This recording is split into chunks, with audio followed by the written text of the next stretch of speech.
going live. I don't know what this is going to do in terms of my power. But yeah, so the question I have right now, and I don't know why my camera is at a weird angle, but whatever. The question I have right now is, if you are a billionaire and if you are making so much money as a billionaire that you are able to essentially buy my life, then I feel like we should have a conversation about whether or not that is appropriate. And so we're going to do that today. I want to talk a little bit about water as I try to get my settings adjusted. Lord have mercy.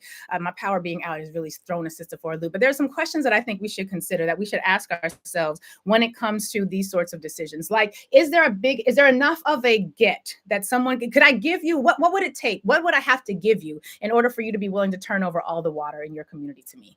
Like, what would I have to give you in order for you to feel as though I know I'm getting a good exchange? If I'm getting all the water in your community, what would it take? What would you need from me in order? And there goes my light again. I don't know what's happening with the power. My lights are out. I don't know what's going on. But we're just going to do this because there was a time when we didn't have electricity at all. And we're going to have this conversation. So I want you to think about it this way. Let's imagine you are in a community, like a community in, say, Corpus Christi, right? You're in Corpus Christi, Texas. And according to the reports, Corpus Christi, Texas is so dry. It's an area so dry that the local water company has to distribute shower timers at high school football games. So when the high school kids are, they're in football, they're playing their game, they're doing the thing, they're 10 hood, and they're running back and forth and they're working up a sweat. Then if they go in to take a shower afterwards, there's such little water in Corpus Christi, Texas, that they have to put timers on the shower so that you don't overconsume water as a high school football student or high school football player.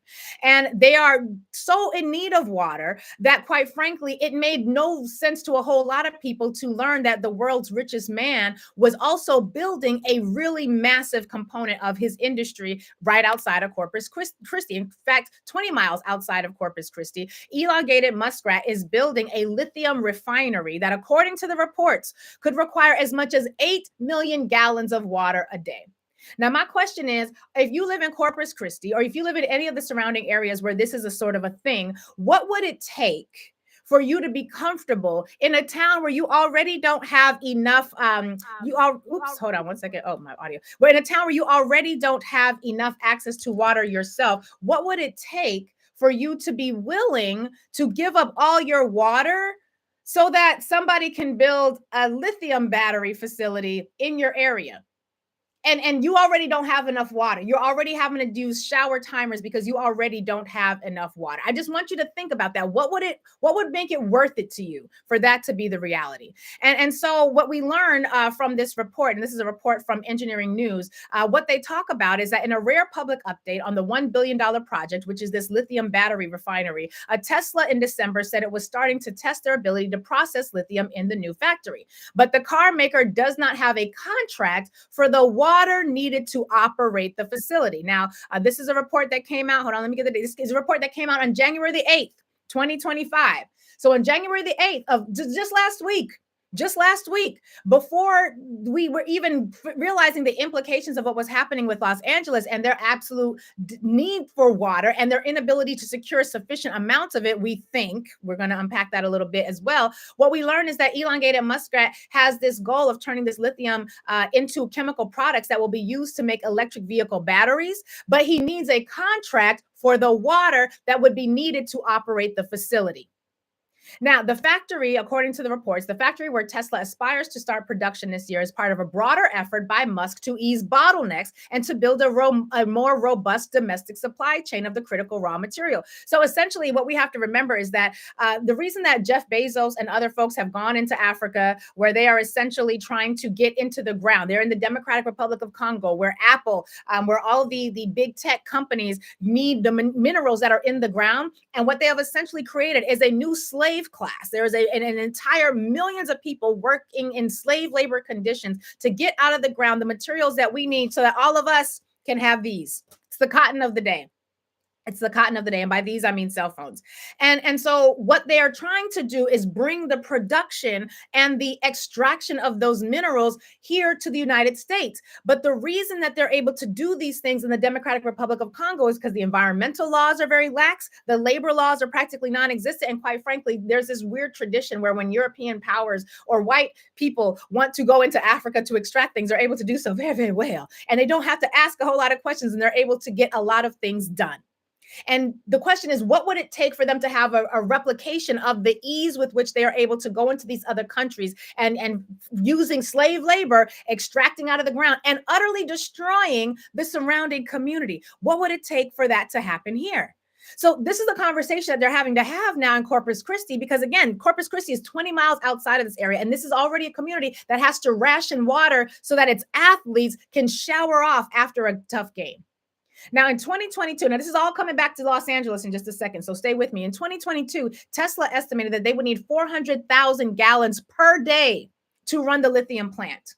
400,000 gallons of water per day. They raised that to 800,000 gallons per day at peak usage. So between 400,000 and 800,000 gallons of water per day. 2 years later, there was an employee at Tesla that told one of the consulting firms that the forecast had increased to as high as 8 million gallons of water per day. Now, I love a good chat GPT as much as anybody else. I love a good, all the wonderful, amazing things that I get when I use artificial intelligence, when I ask my AI bot to look at my calendar and to make it more affordable or make it more efficient for me. When I go on a Zoom and I have my AI bot that joins me in that Zoom and it's able to take notes for me, and then afterwards it can spit out what I need to do as a result of what was discussed in that meeting. I love a good chat GPT. Don't get mad at me for what I'm about to say. But do you guys remember back in the day, like those of us who were Gen X, who remember what like the first house computers looked like? The first computers you could bring into your house were huge. They had these massive towers. And they were not small, little tiny things. They had massive towers that would sit. There was a hard drive, right? And it would sit alongside the monitor. And the hard drive, those of you who remember, the fan would run on the hard drive and it would get very, very, very, very, very, very hot, very, very quickly. And it would have the fan on to cool the tower, because all of the things that we were asking the computer to do, all the calculations, all the configuring that the computer needed to do required energy. And that energy made the tower very hot. And the fan was designed to cool the tower. Well, now we walk around with computers in our hands, these cell phones, and we don't have to have the towers connected to the cell phones. We don't have to have those towers connected to our laptops, because those towers are now, instead of in our individual homes, they are in massive data centers. And in these massive data centers, that same function where the search engine and the requirements that we make of our computers, the calculations that they have to do in these data centers, it gets so hot that they have to flood the data centers with something that will cool them down. And unfortunately, the warm breeze of a fan is not usually it. They need water. Which is one of the reasons why, as much as I'm excited about AI, I'm also watching with an Octavia Butler, paying attention to science kind of approach to living, and realizing that the amount of water that is consumed every single time we run a chat GPT search is exponentially greater than the amount of water we consume with a regular Google search. Now, I'm not saying this to promote Google. I'm just letting y'all know what the reality is. How much access to an easier scheduling data system do you need? And is it worth all the water in your communities? Considering I'm in a Black community, and in my Black community, we already have difficulty getting access to the resources that we need. These are just questions we should ask in light of what we're seeing happening in Los Angeles. Now, according to the reports, South Texas Water Authority controls the water, but doesn't sell it directly to Tesla. Tesla is negotiating a water contract with Nueces Water Supply, which is a water utility company. Now, the water utility company, you got to pay attention to this, ain't responding to requests for comment. Why does what's happening in Corpus Christi, Texas, with elongated Muscat's effort to get this facility up and running, which is going to require 8 million gallons of water a day, water from a community that is already rationing out water to its athletes because they ain't got enough water as it is? That made me wonder, well, what the hell's happening in California? And as I told at SiriusXM Urban View, channel 126, as I told the audience at the very beginning of the show, I was really kind of low-key, high-key upset when I saw Khloe Kardashian and a number of the Kardashian folk making really nasty commentary about Mayor Karen Bass. And what y'all not going to do is have this Black woman bear the brunt of all of you billionaires and you millionaires and your terrible decision-making and the terrible policies that the politicians have engaged in with you. I ain't never seen nobody blame a mayor for climate change induced natural disasters before in my life. But you had the Kardashians online talking about Mayor Karen Bass and her inability to properly manage. And I was like, well, that's curious because I distinctly remember that in 2002, as we talked about just a moment ago, that Kim Kardashian, along with her sister Khloe Kardashian, were on a list. Not on the list of the greatest and most amazing, not on the list on as to how many people from outside the community could marry into the community, have children into the community. Not that list, although those lists might exist. They were on a list of roughly 2,000 customers who had been issued notices of exceedance, according to Rolling Stone, because they had overconsumed their allotment of water within the community. This is 2 years ago. According to the report, as I noted, Kim's properties in Hidden Hills used 232,000 gallons of excess water, meaning they had their basic water allotment. She went over that amount by 232,000 gallons of water. Lipos and whatever fillers that they don't need them. I don't know what you're doing with the water, Kim. Her sister Khloe, who was trying to tell that on the mayor. Her sister Khloe, her home in Calabasas, used an additional 101,000 gallons of water over her allotted limit, which means together the Kardashians don't not only have set records for the amount of work done on a physical body, but they have also consumed over 333,000 gallons over the allotted amount. How much joy do y'all get from watching the Kardashians to make it worth it for them to overconsume the water? I like water. We need water. We need water.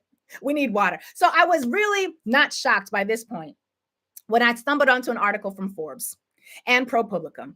And Forbes and ProPublica have this lengthy conversation about two billionaires who drink a lot of water in the Los Angeles or in the California community. Lots and lots and lots of water. And these two billionaires, oh yes, for those of you on YouTube, if you could please hit like and share and subscribe and do all the things, y'all know what to do. Thank you, appreciate you. But these two billionaires, apparently being a billionaire is very thirst-inducing. It's very thirst-inducing. These two billionaires decided that they were going to use public-private partnerships to allow them to consume way more water than the entirety of San Francisco. More water than some estimates say than the entirety of Los Angeles. Let's get into it. According to Forbes magazine, this is an article from 2021. Now, there are additional newer articles that talk about this very same thing, but Forbes back in 2021 was sounding the alarm. Water prices are soaring in California's Central Valley, where a quarter of the nation's food is grown. A quarter of our food is grown in this space, where water prices are soaring.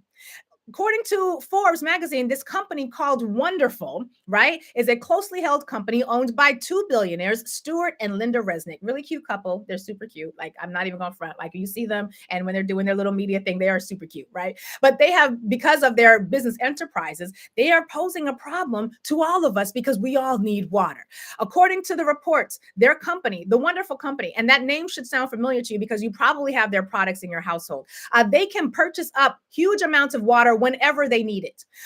According to the report, most of the Resnick's water comes from long-term contracts and other water from land rights that they have from the farms that they own. They say around 9% of the total water used by the Wonderful Company is bought out on the open water market. Now, that's not a huge amount, according to the reports, but the company can outspend every other farmer in the region combined, and that can have a negative influence on water prices. Now, they say in response, listen, don't come for our water usage, okay? They say, like all farmers, we occasionally need to purchase water for our crops. However, we prioritize water rights when purchasing farmland. Thus, most of our supply is not purchased on the water market. Based on this, we do not believe that we have enough purchasing power to impact water prices. Baby, anytime a billionaire is telling you they don't have enough money or they don't have enough power to influence the price of anything, that what you know is that is the okie doke. That is the okie doke. The water that this family uses, the Resnick family, that they use for their company, the Wonderful Company, the water that they use gets stored underground before it's delivered to the roots of their pistachios, because they're one of the largest pistachio producers, their almonds, and their pomegranate orchards. It's stored in this entity called the Kern Water Bank, which is the most valuable water resource in a region that is absolutely critical to our entire food supply.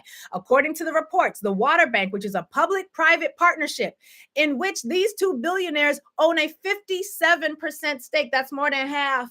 That's more than half. They own more than half of the stake in this access to water, and they own a 57% stake, and it's a 32 square mile recharge basin, which looks like floodlands that essentially stores up to 1.5 million acres feet of water, or 500 billion gallons of water underground. Now, the reason this is a problem is because they only got access to this thing very controversially, using things that billionaires often do, which is money and power and access. According to the reports, the Resnicks have been banking water by using public and private dollars to corral a public resource. Because of their water rights and their wealth, they have been able to insulate themselves from the drought, according to Char Miller, who's the director of environmental analysis at Pomona College. Private capital has no problem with the drought. The rest of us do. That's one of the deep social divides. Miller goes on to point out that in the same counties where the Resnicks have banked water underground, it's also happening in marginalized communities, where there are often migrants and low-income farm workers and immigrants who have very little access to public water. So the people that are brought into the country to work on the farms that this billionaire and others own don't have enough water themselves, but the farms that they own have over 50% of the interest in the water that is available to apparently everybody, particularly those of you who have shares in the wonderful company. These are questions we have to ask ourselves. How much is it? How much is water worth? How much is water worth? Now, this family owns 175,000 farmland acres. They've got 130,000 planted in California alone, according to the reports. Their crops consume an estimated 150 billion gallons of water, 2/3 of that on nuts, which would be enough to supply San Francisco's 875,000 residents for a decade. The wonderful company says that estimate is high, but they ain't got no further comment. And for comparison, the city of San Francisco only uses about 70 billion gallons of water annually. 866-801-8255, 866-801-TALK. Now, as I sit here in the dark because my power went out, my question for you is, how much is water worth? How much is water worth? We are seeing communities ravaged by the effects of climate change and drought and high accelerating winds, hurricane-style winds, fire-nados, columns of fire whipped around with tornado strength winds. Much of the climate change we are experiencing, we all know and understand, is at the hand of mass industry gone wild. You've got lithium battery banks, you've got mining, you've got frack, all of these things. And I'm not mad at a good frack. I'm not mad at a good mining system. I'm not trying to say we got to go back to the Stone Ages and sit in the dark like I am right now, trying to get this information out. But I do think that we are all, at least thinking people, very much aware that the destruction of the planet is happening in ways that it does not need to happen. And were it not for the extreme needs and demands of capitalism and industries that say we have a mandate to get as much profit as we possibly can without regard to anything else. Our sole concern is profit. And we know that that is directly tied to what is happening to the planet, the literal destruction of the planet. Is it worth it to us to get rid of the water that we can drink so that elongated muskrat can scratch the tip of space with his little devices? I don't know. 866-801-8255, 866-801. I don't know. I just don't know that it's worth it. I don't know that it's a good investment for society to say you can consume all the water so that you can make all the money, and the rest of us lose all the access to clean air. We lose the access to healthy foods. We lose the access to pure water that is not going to poison us when we drink it. I don't know that it's worth it for you to be able to fly off to Calabasas or to go to the Alps and do whatever y'all billionaires do when you're Alping. I don't know. I just don't think it's worth it. And I think that we got to, as the people, have to ask more questions, particularly when you're considering the impact of what has happened in places like Altadena. And this is not at all to suggest that what happened in Los Angeles is because these families absorbed all the water. It is, however, an entry point that allows us to consider what the hell is going on when these very same billionaires also get access to these deals because of agreements that they make with politicians, funding campaigns for politicians. And apparently this family in particular, very progressive, fund a lot of progressive issues. How many issues would you have to fund in order for us to feel as though it was worth it for us to lose our access to water? These are questions we have to ask ourselves, because when we don't ask ourselves, we wake up one day and wonder why the air is destroyed, why the earth cannot sustain us anymore, and why we are being shaken off the planet like a virus, as opposed to an integral part of the success of this planet moving forward. 866-801-8255, 866-801-TALK. We got to go to commercial break. I hope my power comes back on, but if not, we're going to be here regardless. Love y'all. We'll be right back after this.